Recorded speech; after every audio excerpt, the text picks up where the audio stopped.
انہوں نے بہترین انداز میں اور آپ طلباء اکرام کے سامنے تاریخی پس منظر اور مستقبل کا منظر اور پریزنٹ جو فی الحال منظر جو چل رہا ہے ملک میں، اس کو تفصیل کے ساتھ آپ لوگوں کے سامنے گوش گزار کریں۔ اسی کے چیدہ تھوڑے باتیں آپ لوگوں کے سامنے رکھنا چاہتا ہوں، اس وجہ سے کہ جیسے دل میں جتنے مجبوریاں ہیں جس کا اندازہ نہیں، دل میں جتنے مجبوریاں ہیں جس کا اندازہ نہیں، دل کھول کے دکھائے جس کا دروازہ نہیں، ملک میں یہ حالت چل رہی ہے۔ کیونکہ ہم نے اپنے بچپن سے اکابر علماء کرام، خاص کر اس مدرسے کے بانی و ناظم والد محترم حضرت مولانا عبدالباری صاحب رحمۃ اللہ علیہ، اللہ تعالیٰ والدین کی قبروں پر نور سے بھر دے اور پھولوں کے باغوں سے بھر دے۔ ان کی صحبت میں رہ کر ہم نے بڑے اکابرین کی قربانیوں کو سنا، بڑی علماء کرام کی قربانیوں کے بارے میں پڑھا، اور تاریخ کا جو پس منظر جو یہاں پر ہے، اس کے مختلف منظر جو تھے اس کے تذکرے ہم نے بڑوں سے سنے ہیں، اور جب بڑوں نے پھر رہبری کی تو ہم نے اس کو پڑھا ہے اور اس کو اب دیکھ رہے ہیں، تو ملک کے اندر وہی بات یاد آ جاتی ہے کہ ہم آہ بھی کہتے ہیں تو ہو جاتے ہیں بدنام، ہم آہ بھی کہتے ہیں تو ہو جاتے ہیں بدنام، وہ قتل بھی کرتے ہیں تو چرچا نہیں ہوتا۔ ہم مدرسے میں یا مسجد میں یا گراؤنڈ میں بھی اگر کچھ پروگرام کرتے ہیں تو ہمیں پرمیشن کی ضرورت پڑتی ہے، اور حق بات بولنے کا ہمیں موقع نہیں دیا جاتا۔ یہ ڈنڈے لے کر، یہ تلواریں لے کر، یہ لاٹھی لے کر، یہ بم لے کر پھرنے والے باضابطہ حکومتی کارندوں کے سامنے پھر رہے ہیں، لیکن ان کو کوئی روکنے والا نہیں ہے، اور ہم زبان سے اگر کوئی بات کہہ لیتے ہیں تو ہمیں کہتے ہیں کہ بولنے کا حق نہیں ہے۔ اسی وجہ سے شعر یاد آتا ہے کہ ہم آہ بھی کہتے ہیں تو ہو جاتے ہیں بدنام، وہ قتل بھی کرتے تو چرچا نہیں ہوتا، وہ مرڈر بھی کرتے ہیں، وہ جو ہے عزتیں لوٹتے ہیں، وہ ریپسٹ ریپ کرتے ہیں، اور جو ہے وہ جلا کر خاک کرتے ہیں، اور بمباری کر کر حکومت کے اچھے حقدار پہلکاروں کو مار دیتے ہیں، ختم کرتے ہیں، وہ پوچھنے والا کوئی نہیں ہوتا۔ پھر عزتیں لوٹ کر جب مسلمانوں کی بچیوں کی عزتیں لوٹ کر ان کو جب جیل کے لیے کوٹوں کے اندر بھیجا جاتا ہے تو ان کو جو ہے لڑ کر پھر جو ہے یہ حکومتی کارندے، یہ حکومت کے سیٹوں پہ بیٹھے کتے یہ باہر جب لاتے ہیں تو استقبال کرتے ہوئے لاتے ہیں۔ اور ہمارا کوئی عالم دین اگر صرف حق بات اسٹیج پہ بول لے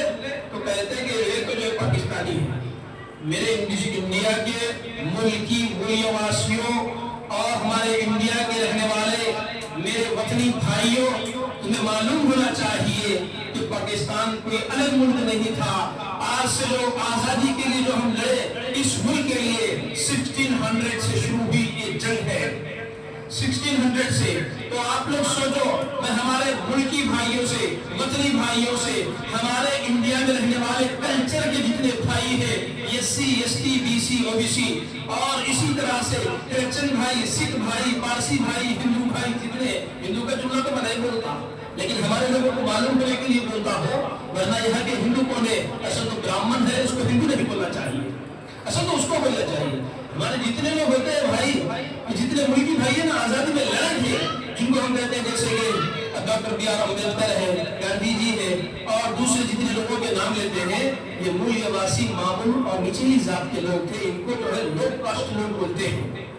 اور جو ہندو کا جملہ جو استعمال کرتے ہیں تو برہمن کاسٹ ہوتا ہے، اپر کاسٹ لوگ بولتے ہیں، ان لوگ ان کو پسند نہیں کرتے۔ اسی وجہ سے ابھی ہمارے محترم بڑے والے مولانا فضل الرحمان صاحب بتا رہے تھے کہ امبیڈکر کون ہوتا کہ مسلمانوں کا یہ بولنے والا ہے، بلکہ جو آج تعصب پھیلا ہے نا، اسی وجہ سے پھیلا ہے کیونکہ وہ لو کاسٹ والا ہے،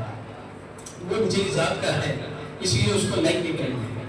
ہماری ملک کے اندر رہنے والے بیچارے انسانوں کا پرابلم یہ ہے، ان کا مسئلہ یہ ہے کہ بیچاروں کو یہ نہیں معلوم کہ ہندو کون ہے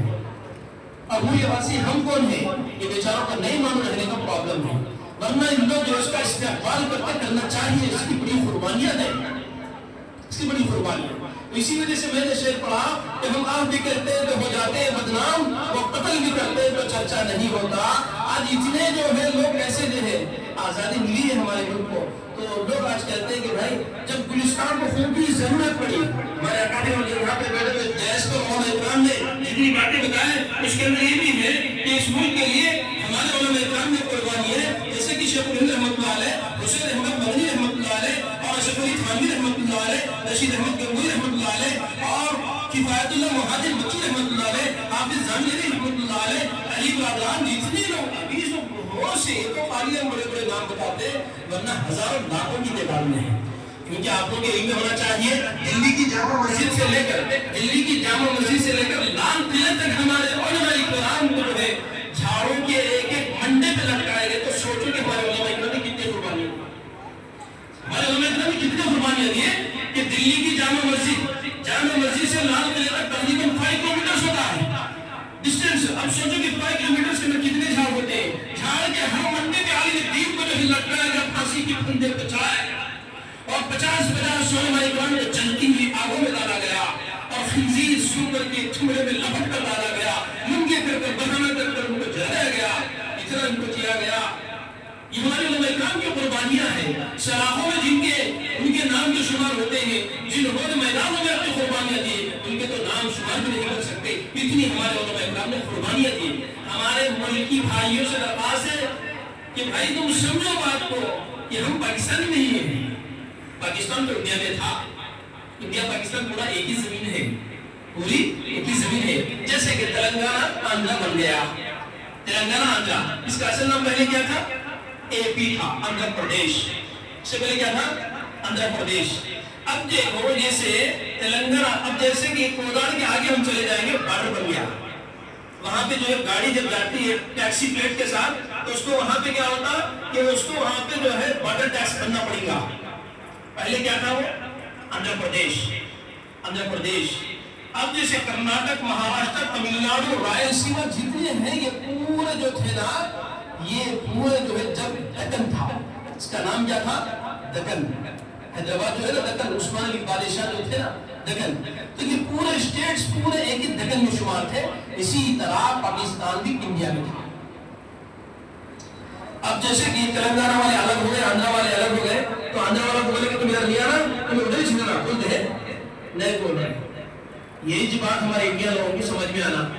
ان لوگوں جیسے آج پاکستان جاؤ بولتے، ان کو سمجھ میں آنا